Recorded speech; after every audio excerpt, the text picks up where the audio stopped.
go out there and you challenge on the streets, you make life difficult for fascists and racists. And that means that people like me can go and do the nice stuff, which is going to schools, educating, being really positive, and building good communication, all the social stuff. So thank you for that. And that is what we do, and we do have a great impact, and we know how important that is.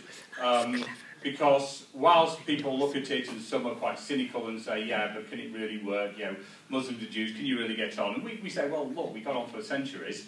Just because at the moment there's a difficulty doesn't mean that we don't talk to each other. We are two Abrahamic faiths, and you won't find two faiths more similar.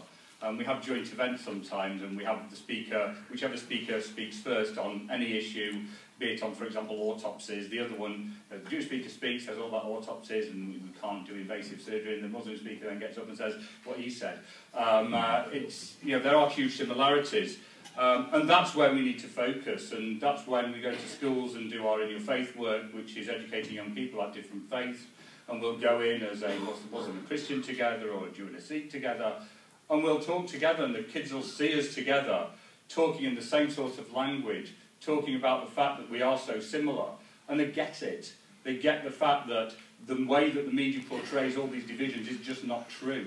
That in fact we are incredibly similar, we have similar principles, positive principles about equality, and that we want to see those in practice.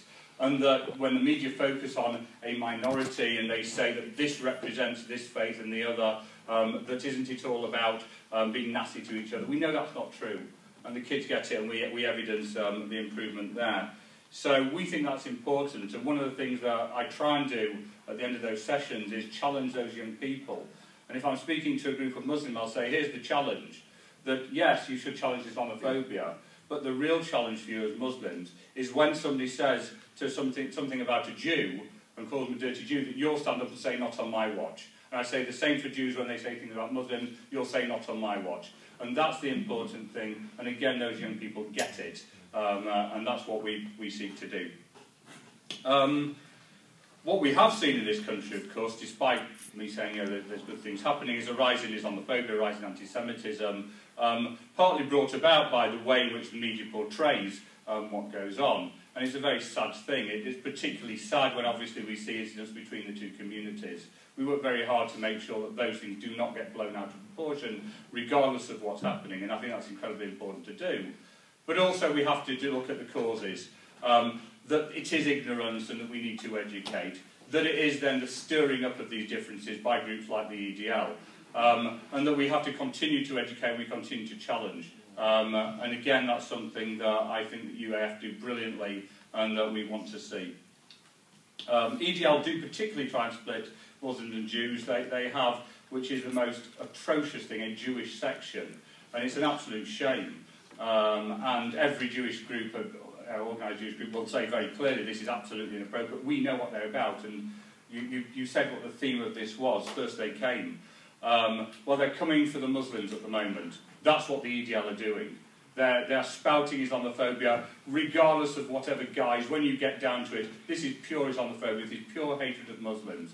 That is what they're spouting. And for any Jew to buy into that, knowing what happened in Nazi Germany, knowing the growth of Nazism and how they did it, they started with one group, they started with the Jews. And they attacked disabled people, and they made sure women were in the home, and they attacked gay men. Make it very clear, we know what it's about. And any Jewish person who thinks that they can back the EDL in any way, shape or form is wrong.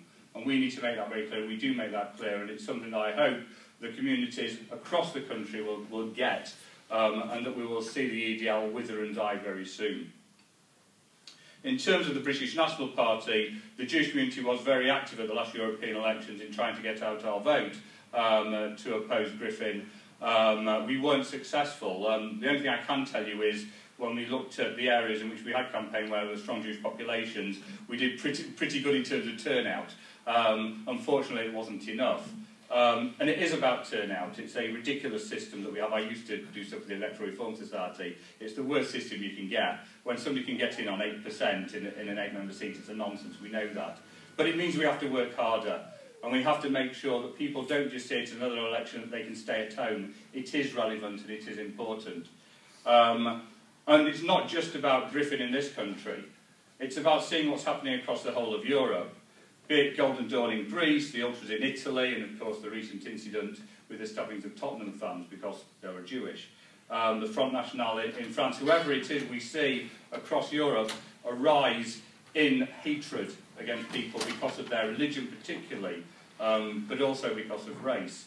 And again, you go back to what France has done in terms of Muslims, which is a quite ludicrous thing to do, to ban a piece of clothing, because you think somehow that's going to be a difficulty. Again, it's pandering to the right, and that needs not to happen.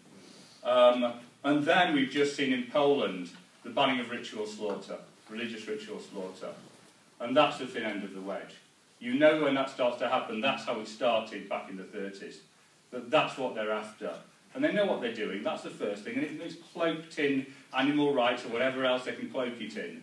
But it's quite clearly, it's about Jews and Muslims.